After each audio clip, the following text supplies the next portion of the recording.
Olá, meus amigos, de volta com o programa Performance News, agora com o quadro Momento Cultural. É sempre muito bom a gente estar trazendo algum assunto que nós acreditamos e nós desejamos que acrescente alguma coisa para o ouvinte. E aí nós escolhemos, na maioria das vezes, uma data histórica, um momento histórico, algum fato histórico, né? Coisas ligadas à cultura, para trazer um certo enriquecimento ao nosso conhecimento. É um objetivo nosso, é um papel nosso. E como nós teremos agora, dia 13, além de ser o dia de Nossa Senhora, é também o dia da abolição da escravatura, né? E que, por sinal, essa lei da abolição da escravatura foi assinada por uma mulher, né? Também no mês de maio, né? A princesa Isabel. Então nós vamos contar um pouquinho dessa história da abolição da escravatura. Então, como nós estudamos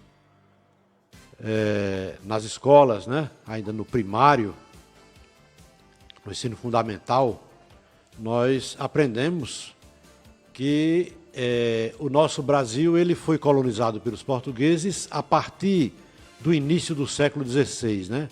O século XVI ele se inicia todo o século no primeiro ano do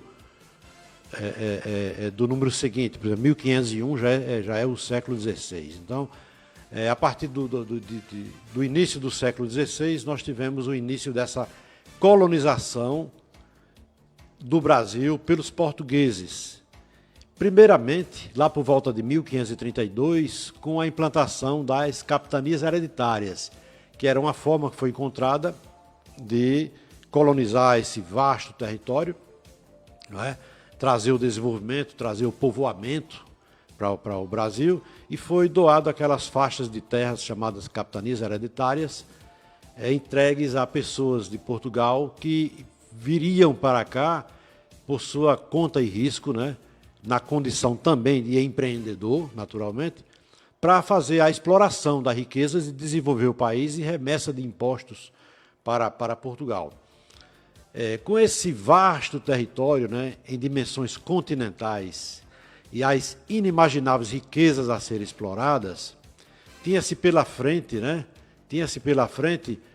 uma grande dificuldade para essa missão exploratória, que era a falta da mão de obra,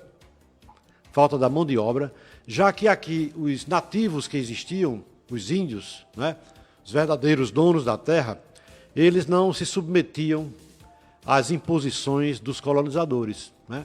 Então os colonizadores vieram para cá, tomaram conta dessas imensas faixas de terra para desenvolverem, mas a população existente, composta por nativos indígenas, eles tinham uma cultura, um hábito completamente diferente e eles não se submetiam a essas exigências dos colonizadores. Daí, a partir de meados desse século XVI,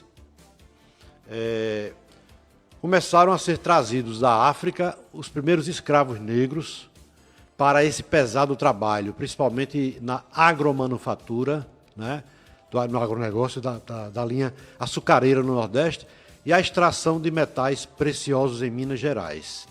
Então foi a partir do meados do século XVI que começou-se a trazer essas pessoas, os negros, da África, né?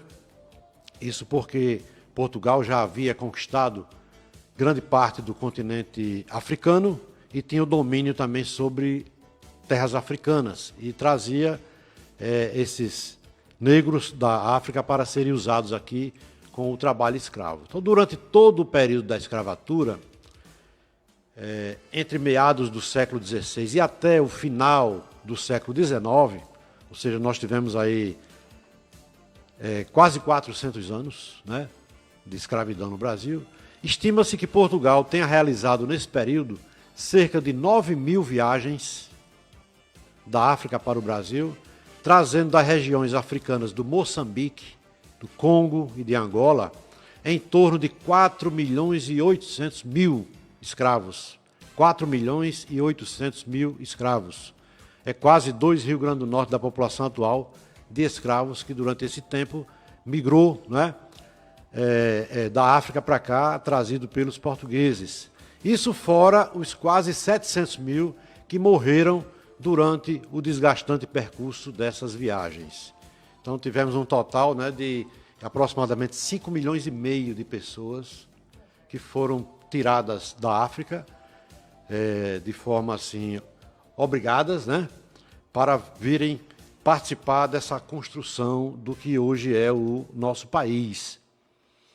Os negros trazidos para o Brasil, eles eram assim considerados de uma cultura inferior.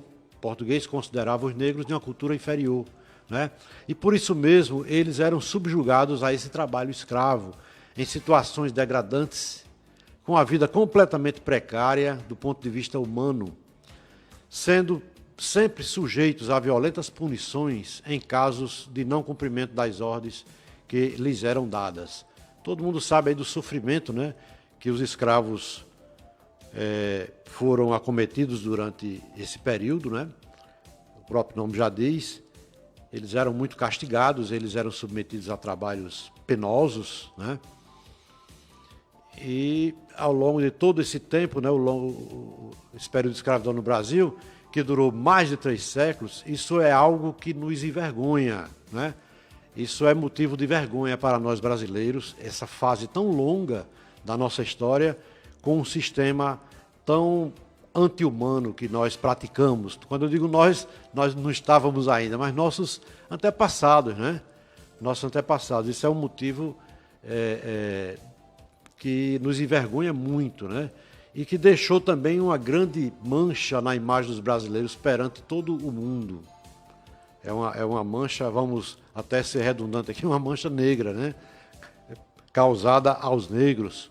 Naquela época, os novos padrões que se iniciavam, os padrões civilizacionais no restante do mundo, condenavam a prática do trabalho escravo, e isso colocava o Brasil numa situação vexatória. Era um vexame para o Brasil estar ainda, né, naquela época, praticando a escravidão, enquanto os países todos quase já tinham abolido, né? Mesmo assim, o Brasil foi o último país da América do Sul. A América do Sul foi o último continente a acabar com a escravidão e o Brasil foi o último país da América do Sul a tomar essa providência, né?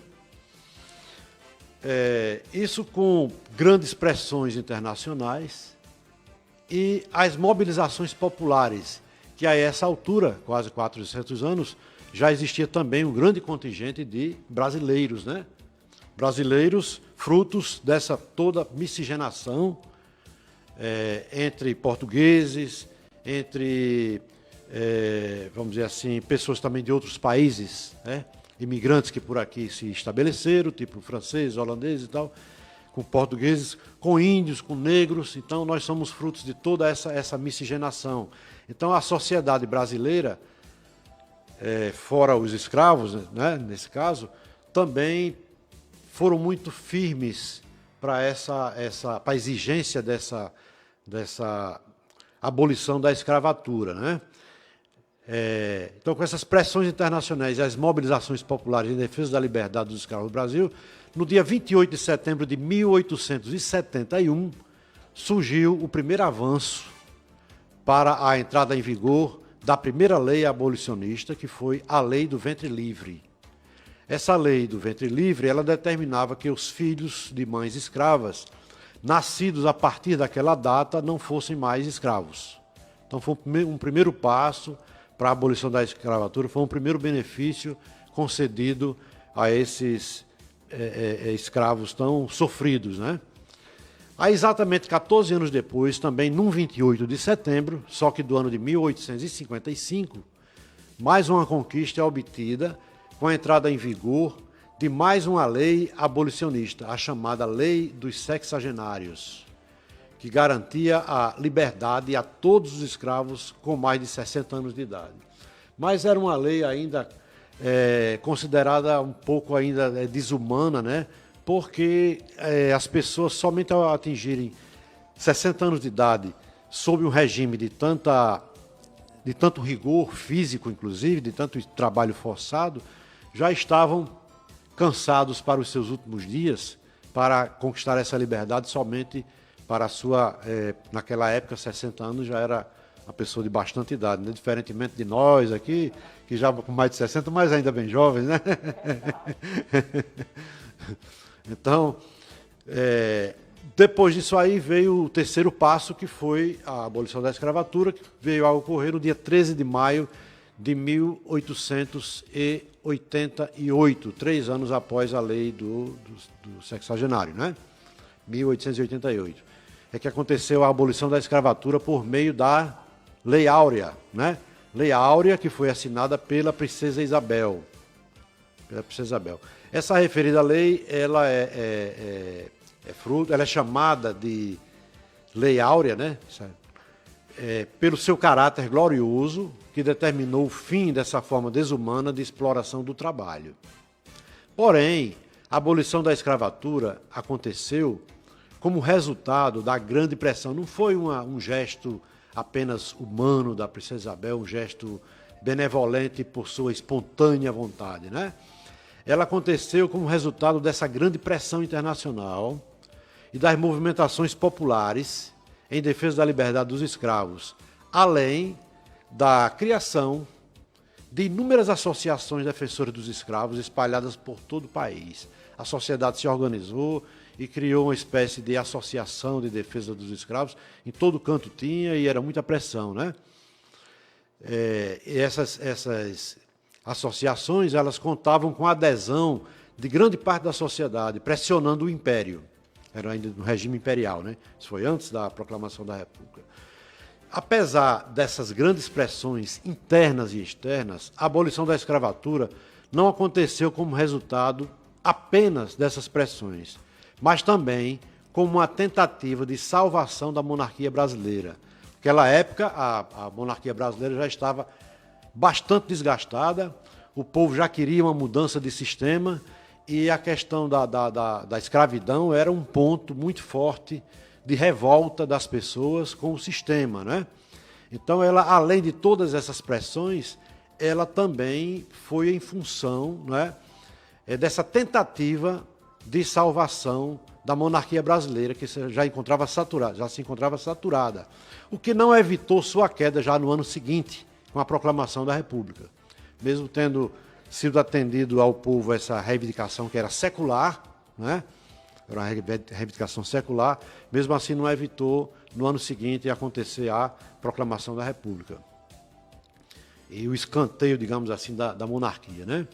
Agora nós vamos falar, para encerrar esse assunto, um pouquinho dessa abolição da escravatura aqui no âmbito do nosso Rio Grande do Norte. Que é importante sempre a gente falar de um assunto, quando o assunto é de uma forma assim mais geral, mais genérica, a gente também trazer a situação para pertinho da gente, né? Nós tivemos, por iniciativa do médico Pedro Velho de Albuquerque, Maranhão, que foi inclusive o primeiro governador do estado no período republicano, né? Ele reuniu-se com um grupo de cidadãos natalenses no Teatro Santa Cruz, onde funcionou por décadas o Cinema Nordeste, lá no centro da cidade de Natal, no dia 1º de janeiro de 1888, para a fundação da Sociedade Libertadora Norte-Rio-Grandense. É como essas associações que eu falei anteriormente, que foram criadas em vários pontos do país com esse objetivo de libertar os escravos.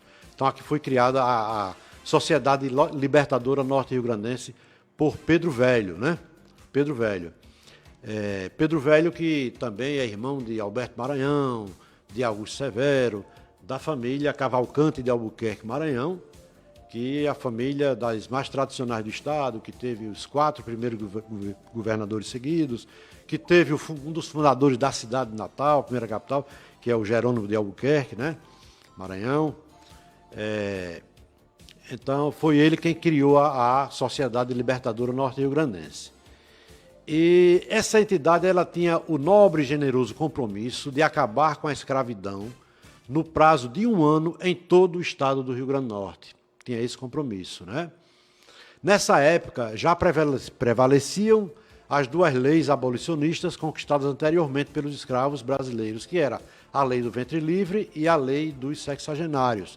Mas ainda era muito grande a quantidade de escravos em todo o país. A Sociedade Libertadora teve início com apenas 54 sócios, oriundos de todos os partidos políticos na época e segmentos diversos da sociedade natal. e foi presidida, apesar de ter sido fundada por Pedro Velho, a entidade foi presidida pelo famoso padre João Maria Cavalcante de Albuquerque Brito, que é nascido aqui, numa fazenda aqui do Siridó, em Ouro Branco, mas é também integrante dessa família que dá origem a muitas coisas do Nordeste, né? Família Cavalcante de Albuquerque. A entidade foi presidida pelo padre João Maria, que inclusive também é considerado o santo de Natal. Não foi canonizado ainda, mas é considerado o santo de Natal. Presidida pelo padre, contou com a simpatia e o efetivo apoio da imprensa na época também. Teve apoio da imprensa. A firme atuação da Sociedade Libertadora atraiu muitos adeptos, né? Ela começou com 54 sócios, com esses medalhões, né, o padre, o Pedro Velho e tal, mas ela conquistou muitos adeptos, despertando o sentimento de solidariedade nas pessoas, ao ponto de algumas pessoas, né, chegarem a roubar escravos, no ato humanitário, roubava escravos do seu vizinho, do seu parente, roubava escravos e mandava para outros estados, como se livres fossem, né? Isso era uma prática corriqueira das pessoas roubarem, porque o escravo era considerado como um patrimônio, né? Tinha dono, né? Tinha um documento. Eles roubavam os escravos e mandavam para outros estados, né? Isso fruto desse trabalho da Sociedade Libertadora. Verdade é que, quando entrou em vigor a Lei Áurea, né? Quando entrou em vigor a Lei Áurea, surtiu muito pouco efeito no território potiguar e, respectivamente, em Natal, onde não existiam mais escravos dentro de seus limites. Com o trabalho da Sociedade Libertadora, quando chegou a Lei Áurea, não existia mais escravo em Natal, né? Desde o final de fevereiro daquele ano. Quer dizer, foi um trabalho, né? Mesmo assim, foi largamente comemorada nos dias 19 e 20 de maio, com uma grande cerimônia religiosa, com passeata, com foguetórios e encenação teatral.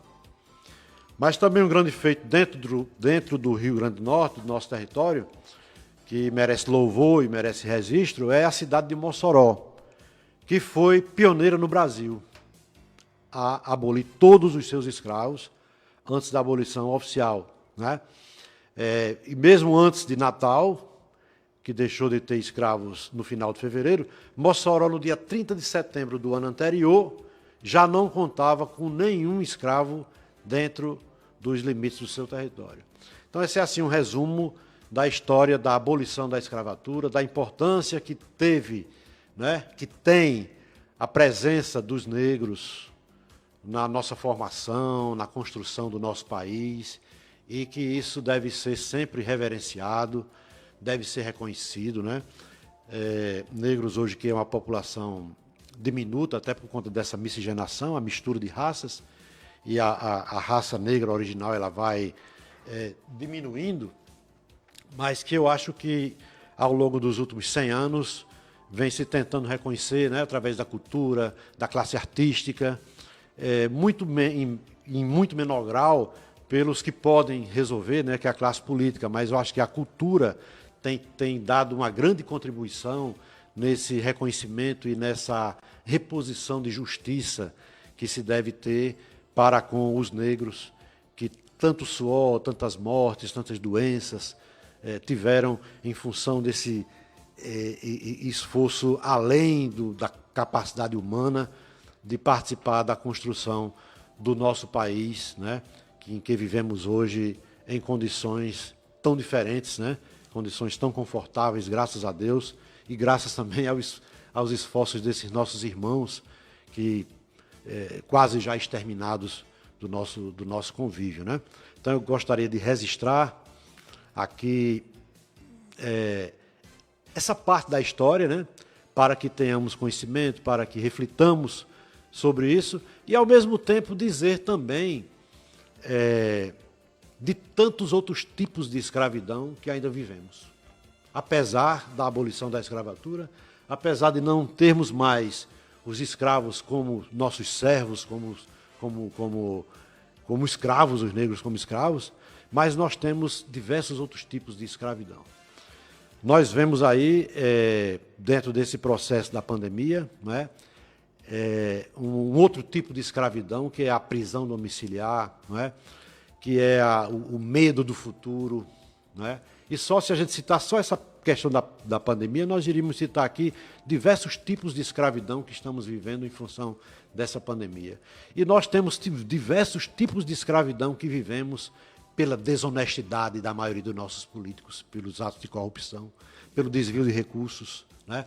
Pela falta de uma educação adequada para as pessoas, né? As carências que existem nesse segmento da educação, que é a formação das pessoas, que é a base, que é o conhecimento, não é? A educação, pelo desamor, pela falta de humanidade, pelas coisas que são pregadas que não levam a nada. Tudo isso são tipos de escravidão que nós devemos promover uma abolição. Devemos procurar promover uma abolição dessas escravidões que vivemos hoje, que não são em função das ordens, da opressão, mas são outros tipos de opressão que nós vivemos, do uso das drogas, dos dependentes das drogas, né? Da desarmonia nas famílias. Tudo isso são escravidões que nós vivemos hoje e precisamos ver formas de suplantá-las, de eliminar, de diminuir, para que possamos ter uma vida melhor. Então, eu fico muito satisfeito dessa oportunidade de transmitir esse meu sentimento, né? Ao mesmo tempo esse conhecimento, para que as pessoas possam refletir e usar isso como melhoria nas suas vidas, né?